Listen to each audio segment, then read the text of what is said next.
안녕하세요. 오늘 바쁜데 많이 수고하셨습니다. 오늘 영상 주제는 뭔가요? 최근에 올라갔던 밀양 무연마을 편 영상이 화제가 되어서 하는 맛이 나만 좋지. 다시 빼야지. 여기. 사가야. 많은 분들이 궁금해하시는 질문들을 모아서 좀 가져와 봤습니다. 선생님 성함 알 수 있을까요? 유랑 닥터 안강입니다.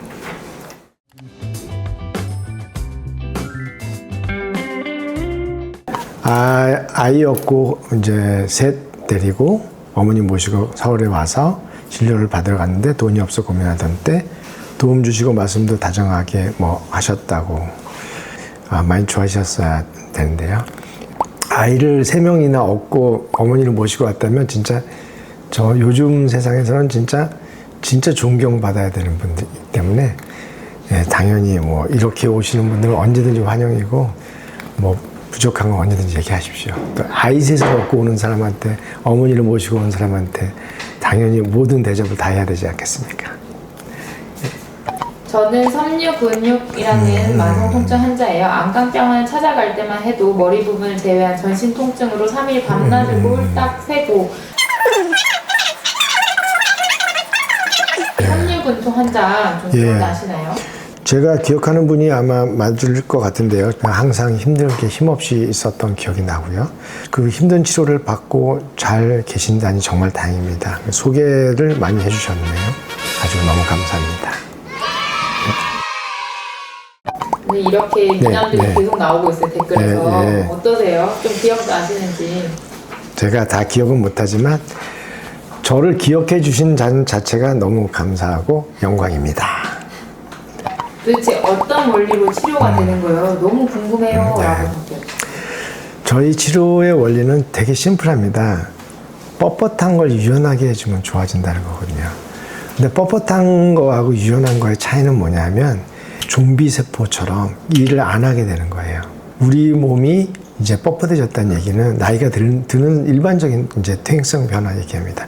40이나 50 정도 되면 뻣뻣해진 게 증상으로 나타납니다. 그러면 사람이 점점 느려지고 무거워지고 에너지 대사가 줄어들게 됩니다.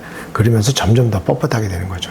못 움직이는 관절이 움직여지고 뻣뻣한 게 유연해짐 자체로도 충분히 도움이 될 수 있습니다. 그래서 그때는 세포가 자기 역할을 하게 됩니다. 그러면 그때 가서 표정도 밝아지고 몸도 가온해지고 운동감도 드러나고 이제 여러 가지가 가능할 수 있는 거죠. 언젠가 제가 시간이 되면 시청자분들이 직접 도수 치료를 할 수 있는 거를 부위별로 그거를 만들어서 집에서 서로 해주면서 충분히 좋아질 수 있는 방법들을 알려드리겠습니다.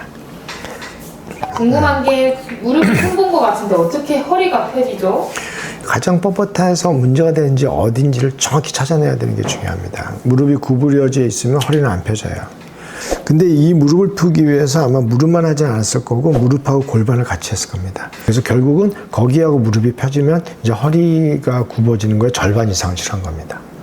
MRI 같은 게 미리 찍으신 게 있으면 갖고 오시라고 그래서 미리 확인을 해서 치료를 하면 치료율이 확실히 높아집니다. 이수적인 건가요? 저렇게 굽은 허리가 수술 없이 펴진다면 얼마나 좋을까요? 이제 약화가 없는 분들이라면 허리가 펴진 게 잘 유지되는 경우가 많고 분명히 얘기해야 되는 건 허리가 굽은 원인은 쪼그리고 앉아서 일한 거기 때문에 치료 후에 최소한 한 달은 쪼그리고 일하는 걸 최대한 자제해야 됩니다. 좋아질 수도 있지만 관리도 중요하고 때에 따라서는 우리가 생각하는 것만큼 좋은 효과가 나오지 않는 분도 있습니다. 이건 예를 들자면 허리를 끌어서 세울 수 있는 힘이 없는 분들이 종종 있습니다. 그런 분들은 아무래도 치료 효과가 생각보다 좋지 않을 수 있습니다. 우리 할머니도 저 정도 굽어 계신데 혹시 비용이 얼마 정도 될까요? 일시적인 건가요? 병이라고 하는 게 상황에 따라 다르기 때문에 치료하고 물론 좋아지고 그걸 잘 유지하는 경우도 있겠지만 모든 경우를 다 좋아지게 할 수 있는 건 아닙니다. 비용 문제는 저도 말하기가 좀 그런데 어떤 경우에 따라서 다르고 어떻게 치료하느냐에 따라서 달라지기 때문에 명확하게 이렇다라고 말씀드리기는 어려운 부분이 많습니다. 아무리 즐겁다고 하셔도 힘듦이 있으실 것 같아요. 인간적으로. 주말은 이용해서 나는 이제 무료로 치료를 한다. 이거를 나와의 약속이고 또 근데 사실은 그 약속을 떠나서 그 자체가 제가 즐거워요. 이거는 가서 이걸 사람들 치료하고 오면 병원에서 치료하는 거하고 또 다른 또가 있고요. 그분이 좋아지면 막 그 희열 같은 것도 오고 그래서 저는 이게 의료 봉사가 아니라 저에게는 즐거운 취미라고 생각합니다. 그래서 이거는 꼭 해야 그 다음 주를 제가 편하게 보낼 수가 있습니다. 원장님하고 더 일치의 삶을 살고 있죠. 그거가 이제 근데 그러려면 무능해야 됩니다. 하나밖에 잘하는 게 없어요. 딴 것도 잘하면은 이게 안 됩니다. 어느 날 우연히 이게 막 지저분한 환경에서 사람을 치료하기는 좀 그렇다 생각해서 버스를 샀거든요. 근데 그때부터는 좀 사람들이 막 모여서 그 적극적으로 도와주고 그 다음에 일이 순서대로 되고 좀 효율적으로 봉사가 됐어요. 근데 그 버스가 있었기 때문에 이 지금 이런 이제 봉사가 계속 이어져 왔고 그러면서 이제 사람들을 치료하면서 즐거움을 얻었고 이게 아주 저한테는 좋은 취미로 됐습니다. 그럼 초창기 버스 운전 누가 하셨어요? 그거는 이제 사실 제가 했는데 초창기 버스 그게 진짜 위험한 겁니다. 그때는 젊어서 그 생각을 안 했는데 나중에 생각해 보니까 죽을 고비를 많이 해요.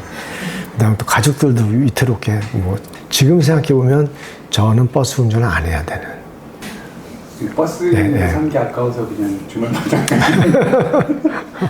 버스를 하려 그러면 진짜로 그 좀 운동신경도 좋고 막 치밀해야 되는데 이런 운동신경도 둔하고 이런 사람들은 그냥 안 해야 된다.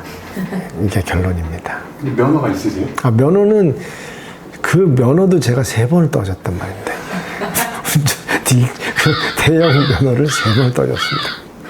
면허도 떨어지셨다면 딴 것도 떨어지는 게 있어요? 사람들이 잘 몰라서 저는 이제 잘할 수 있는 이거 하나밖에 없습니다. 다 못해요, 다. 댓글 보시고 좀 어떠셨어요? 사실은 뭐 처음 해보는 거라서 그냥 처음에는 이제 시킨 대로 하려고 했는데 그냥 말 나온 대로 했습니다만 좀 워낙 좀 엉성해가지고 잘 됐는지 모르겠습니다. 감사합니다. 구독과 좋아요 사랑합니다.